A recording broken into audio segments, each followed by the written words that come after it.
cut off one of my best friends that was a narcissist. Ooh, it's crazy, isn't it? I'm a narcissist, a diagnosed one, and I had a good friend, a best friend, some might say, that was also narcissistic as hell. And that's what we're gonna talk about today, y'all. How I cut off my best friend that was a narcissist. If you're new here, Lee Hammock, diagnosed narcissist, and welcome to another episode of the Narcissist Code.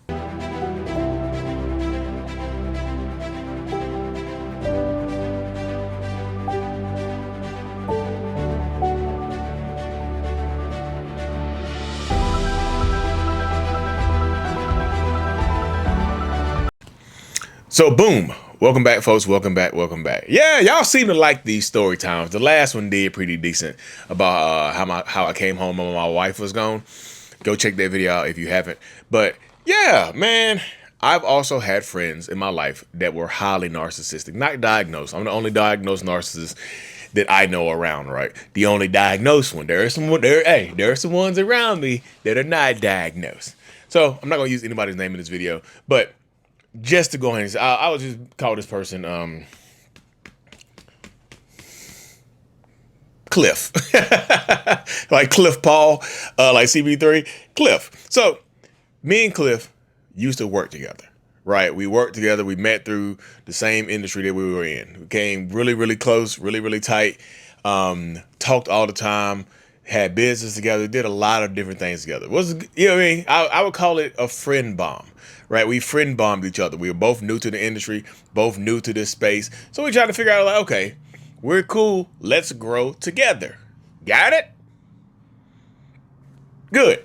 So in this space right here, where we're growing together and doing things together, we're both in this industry. We're both selling something people live in, right? We're both in this industry, but we're both growing. I'm growing faster, right? In this industry, I'm growing faster. I'm doing well. I'm helping more people than he is. My face is out there more than his is, right? And you know how narcissists' mind work. They always feel the need to compete with you in some way, shape, or form. So I can tell he was competing with me. I can tell that he was kind of jealous of the success that I was having. But it's cool, right? Sometimes I use jealousy and envy to motivate me more. So if y'all come on my page hating on me, it just makes me want to go harder. If you come on here being racist, like I can't stand you black, it just makes me want to go harder to ignite that flame in you. It makes me want to make you angrier. I feed off of envy. I feed off of jealousy. So if you get anger, I feed off of it. I'm like a Sith Lord, literally. I'm like a Sith Lord. I can feel your anger. Give it to me. Right? Seriously, that's how I be feeling though. But I could tell that he was jealous, right? Cool, but it's cool. But even my wife said it. Like I could tell Cliff is jealous of you. I'm like, I know, but it's cool. Like we still gonna work together. I know he's a narcissist, right? I'm a narcissist. I know that he's also a narcissist, so I think I can handle it, right? I know what narcissists do. I can handle another narcissist, right? Right? Am I right? That's what some people come to me with when I'm doing my one-on-ones over Zoom. They try to get me to give them more knowledge about narcissists so they can handle it. Lee, I want to stay in this relationship. I want some advice on how to handle this person because I feel like if I know more about narcissists, I can handle it better. I can stay with them. I can deal. Typically, that doesn't work out right, and it backfired on me. That's my own look. That's my own narcissistic hubris. I'm the diagnosed narcissist. I can handle that, right? Wrong. Came back and bit me straight in the ass cheeks. But that's cool, right?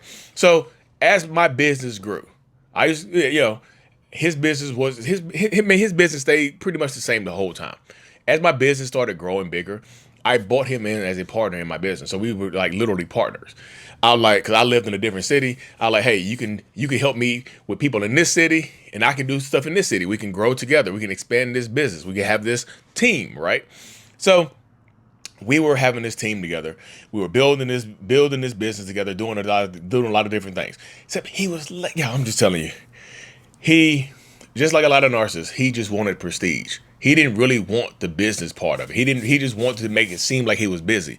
He wanted to make it seem like he was doing more than what he was doing. So he would just use me and use my business as a function to just say, hey, look, I'm big time in this industry. And he would use it to try to get girls. He would just tell people, I'm big time in this industry right here. And would it work? Yeah, it would work. It works on like little ditzy people that are like, oh, you really big in the industry? And yeah, it would work for them sometimes, right? But as time continued to grow, we had bought another business together, And I realized how lazy he was and how he just wanted the prestige of being a business owner. He just wanted to tell people that he was a business owner. So I had to do most of the work in our businesses. So I sold one of the business. I was like, look, I'm out of here. So you can have this business. I don't even want it anymore because you're not doing any work. This is costing me more than it's making me. You can have it. I'll walk away. So we both sold that business together. And our relationship was straining, right? As the bigger I got, the more our relationship strained, right? Because at first, he was already established in a different industry. He had like 6 figures saved up, I guess, right? He was doing pretty decent, had a nice car. I was struggling. I was new. I had quit a warehouse job to do this new business with no savings. So I'm new. I'm scrounging by. I ain't have gas money to go show certain things, right? I'm struggling. So he would buy me drinks. He was so used to being the big dog. But as I grew, I could tell that he didn't like it because he wasn't the big dog anymore. One main moment that happened in this situation right here, we were at a bar, his favorite bar, and he's normally used to paying for the drinks, right? I had made a couple sales. I was good. I was up and coming. The tab came. I said, I got it. He was like, oh, you big money there? Big money? Okay, all right, big money, got it. I could tell that rubbed him the wrong way. But cool, sometimes I want to rub it the wrong way. I know you think you're better than me because you had more money. So I just like, look, I got it. I'm coming up. You ain't got, I'm coming up now, right? I'm coming up. I'm coming up. And he didn't like that. My wife said it too. But y'all can see a common theme is my wife did not like this person. She was cool with him because I liked him because we were cool and it was my business partner, but she did not necessarily like him at all. Good. She got a good eye for that, right? So as time went along, I started getting bigger on social media. This is when the big rip happened right here, y'all. I started getting bigger on social media. Mental illness began, right? COVID happened. I started a TikTok account while I was just doing comedy stuff. My TikTok is called I Am Lee Hammock. Check it out. It's just funny stuff, right? It's on YouTube and Instagram as well. I Am Lee Hammock. That's the tag. So I'm doing that, right? Building this business, building my TikTok account. COVID happens. I start the mental illness account in May of 2020. Mental illness starts taking off. This is what you're watching though. You're watching mental illness right now, right? So my status is growing in the social media realm. We would go to his favorite bar and people would recognize me. I mean, the first time it happened, we were sitting at the bar about to have some lunch after a sale, right? After a closing of sorts, right? And some girls were sitting beside us, right? And they looked at me, they looked at their phone, and then my partner was like, man, Cliff was like, man, they looking at you. I was like, oh, I don't know. And then one of the girls said, hey, is this you? And she showed me one of my videos. I was like, oh yeah, that's me. They started screaming. They was like, oh my God, this is you in real life. I was like, no, man, yeah, it's me. I'm joking. I was like, yeah, it's me. They said, I would never met anybody from TikTok in real life. That's cool. They asked him. They asked my friend, my partner, right? They said, are you famous on TikTok too? He said, no, I'm famous in real life. Buzzkill. I'm not trying to flirt anyway. Well, it was like a buzzkill. They took off running. They put it, okay, have a good day, and ran away. He told his girlfriend later that those 2 girls were little girls that came up to me. He tried to, like, y'all, he had a girlfriend, and she was like 24, 25 years old. Those girls were about the same age. He called them little girls because how giddy they were when they saw me. I was like, they the same age as her. So is she a little girl? You know what I'm saying? It was crazy. It was so much hate, y'all. It was so much. He was a hater. But I liked it because it fueled me. I'm telling you, it fueled me. And right, sometimes when you have a narcissistic friend, they get fueled off of things like this, right? So I continue to get bigger on social media, right? His girlfriend follows me on social media. He started telling his girlfriend to follow me on social media. I was like, bruh, I looked him in his face right beside her. I was like, look, if you want your relationship to last, you don't want her to follow me on social media because you know what I talk about. He was like, oh, she's cool, man. Da, da, da. That relationship, of course, didn't last. She started seeing my videos. She started sending him my videos saying, this is what you do. Duh, you're a narcissist, right? They broke up. He goes to this. He starts spiraling out of control. My social media starts growing. I'm starting to do meetups in real life. More and more people recognizing me. Like I'm doing a lot of different things online. I'm becoming more popular in the area. I'm doing news interviews. I'm doing stuff like that. In our office, people would asking me about social media stuff. I could tell it was eating away at them. So, y'all know my online community is super important to me, right? It's extremely important to me. I'm super protective of the people who follow me. because I know most people who follow me on mental illness have been in some type of toxic relationship dynamic, or a victim of domestic violence or something like that, right? So I'm keep that very close to my heart. He followed those pages. I'm like, okay, cool. I know who you are. Just don't talk to anybody on my platform. So I've had a couple of workshops, right? I do a couple of these in-person meetups. One woman, we'll call her Chris, right? Chris came to one of my workshops in Texas. She came to one of my workshops in North Carolina. 2 workshops, and I've done a one-on-one coaching call with her, right? So I know her. I know her whole story. I've seen videos that she sent me when she's screaming and crying from reactive abuse, domestic violence situations, right? So I know her story. I know she's a victim. One day, y'all, after meeting this woman twice, so this is like 2023 now, right? I've done 2 workshops. I met this woman twice, done some workshops with her, whatever. One day, she sends me a message. She says, "What's up with Cliff?" I'm like, wait, what? I'm like, how do you even know Cliff? What's going on? She's like, oh, he messaged me and we're cool right now. It's just like, I don't know, we're friends. He seems nice. I called her. I said, look, don't talk to him. He's a narcissist. I told her straight up, don't talk to him. He's a narcissist. And I told him, I said, hey, bruh, don't talk to anybody off my platform. There's so many women out there who you can talk to. Not these. These are my peoples. Don't fuck with them. I literally told him this. I got messages. Leave them alone. Did he listen? I thought he did. So a couple days go by. I get another message from her. She's like, things are getting steamier with Cliff. I was like, what are you talking about? Why y'all still talking? I was like, why y'all still talking? And she was like, oh, he told me that you said it was okay for us to talk. I called you and told you not to talk to him. What are we talking about? So I checked him again. I said, bruh, leave her alone. He said, man, she wants me. She want to keep messaging me. She want me to fly to where she's at and have sex with her and da-da-da. And I don't know, man. She does this. She does that. I said, bruh, just leave them alone. Let's leave her alone. That's it. Few more days go by, right? I get a message, again from her. Found out that she's still talking to him. I told my wife, I was like, you know what? I'm going to block both of them because they're not listening. Because I told my friend, I said, Cliff, if this blows up in my face, and like if you treat her horribly, she's going to come online and say, hey, Lee's platform is for predators. Predators pick off people on his platform. One of his friends in real life, because he has pictures of him up on his social media. This is his real friend. This is his business partner. He treated me horribly. I trusted him because this is Lee's friend. I told him that. I said, Cliff, leave people on my platform alone. Don't talk to them because it's going to blow up. It's going to ruin my life because I'm trying to build something big here. All right, man, I got you. So when she told me that they were still talking, I blocked her and I blocked him. And me and him have business together. We were partners. We had a lot of stuff together. I blocked him immediately. I told my wife, she's like, yeah, that's the best thing to do. I blocked Chris, right? She goes crazy. And I mean crazy. She started messaging people who know me online. Some of my online friends messaging them saying Lee blocked me because he couldn't control me anymore. His narcissism came out of him. He doesn't want it. I'm just another victim of his. He told me he would never block me and treat me horribly, but look at what he did to me. He blocked me. And one of my friends messaged me. He's like, hey, man, Chris is messaging me going crazy saying you doing something. You done her wrong. You done her dirty. I said, bro, I told him the story. I said, bro, and Ben Taylor, our motivation. I said, bro, I told him the story. He's like, oh man, it's messed up.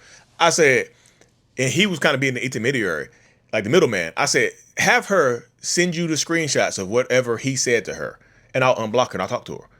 He sent me the screenshots, y'all, between Chris and Cliff. So he sends me the screenshot between Chris and Cliff, right? And this is heartbreaking, y'all. I ain't gonna lie to you. It broke my heart. So I'm looking at the screenshots. Chris, who is a victim of narcissistic abuse, domestic violence, just horrible relationships, right? Just a horrible upbringing, is messaging Cliff saying, hey, why doesn't Lee want us talking anymore? Lee told us not to talk. Why doesn't he want us talking? You know what this man's response was? You know what he responded to her with? You'll never guess what he said. This man said, maybe, and I quote, maybe he's cheating on his wife and he sees you giving me all this attention and he wants you instead. Yo, he told this woman, this that I know in real life, he never met her. This is an online thing, that I was cheating on my wife and I wanted her because she wanted him. I was jealous of him. What? Man, that broke my damn heart, man. I was like, bro, come on. Come on. What the hell is that? I said, what is this? So I screenshot that, right? I screenshot that message and I sent it to him. I unblocked him and sent it to him. I said, why are you sending this woman messages like this? You know what his response was? Oh man, she's crazy, man. She's crazy. I'm going ahead and block her, man. That's over and done with. I've not said one word to him since, and that's been 2023. It's been 2.5 years. That was the last time I ever spoke to him. I went to my office, severed the partnership, ended that. I'm never working with him again. How can I trust this person? Like, he told some strange woman that I was cheating on she's not strange to me. He told her I was cheating on my wife. And I wanted her. What? I was like, bruh. I showed my wife the message. I was like, look what this man said. And she knew immediately I'm not cheating. But she said, if she shares that message to somebody, and because you cut her off, they're gonna think you cheating. It's gonna ruin you. I was like, now I gotta go do damage control. This is years ago, y'all. I'm like, man, it broke my heart. I'm like, bro, what are you doing? I ain't talked to him since. Cause I can't trust him. Like, why would I have you in my life at all? You can't be trusted around victims of domestic violence because you're a predator, and you can't be trusted around me because you make lies up. You try to throw me under the bus for some ass that you're not gonna get. You ain't even seen her before. You haven't even met her. You gonna throw me under the bus who been building with you, who's giving you business? I'm like, bro, what the heck?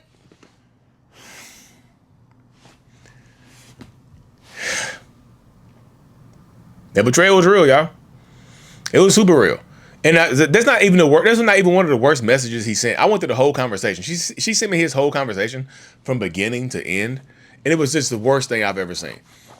First he started following her, sending her messages. Oh yeah, I'm Lee. Lee, my homeboy. It's my brother. It's my business partner. I love his kids. He told this woman that he would die for my kids.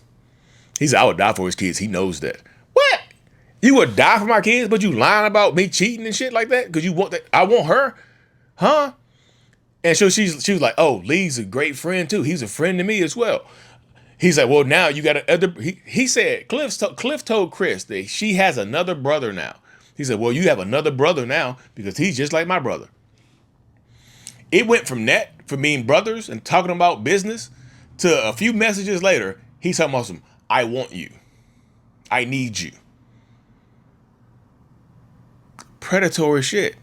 She's trauma dumping because she was trauma dumping. She's a broken person. She was broken, right? She's trauma dumping. He's trauma dumping, weaponizing his stuff that happened to him.